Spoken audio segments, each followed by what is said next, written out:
Mesto Prešov sa v tomto roku môže píšiť honorom Európskeho mesta športu. Dôkazom, že naša Rišito žije pohybom, bol aj hokejový zápas deviatakov medzi Prešovom a Košicami, ktorý zaplnil domácu arénu. Túto myšlienku som mal niekedy od leta.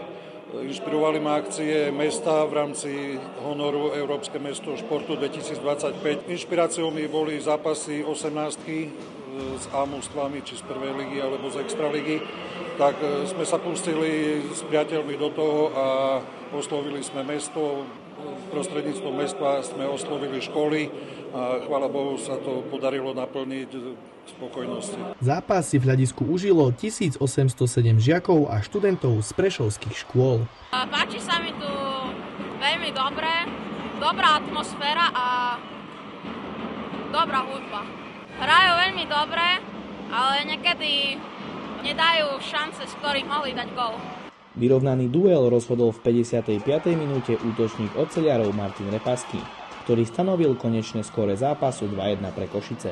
Ťažký zápas pre takýmto publikom, akože klobúk dole, čo Prešov spravil, ale rozhodnúť zápas, tak to som veľmi rád, že sa nám to podarilo. Veľmi špeciálny moment, Prešov výborný brankár, musím pochváliť, ale dať mu gól je veľmi ťažké, ale mne sa to podarilo, takže som za to veľmi vďačný.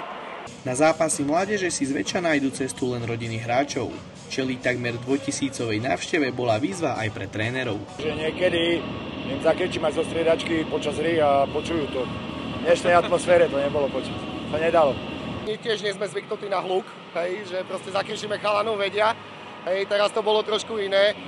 Tí chalani niektorí pred zápasom boli trošku v strese, ale si myslím, že časom to z nich opadlo a myslím si, že si užili dnešný zápas takisto, jak my všetci. Veľmi rád, že také niečo sa podarilo v Prešove.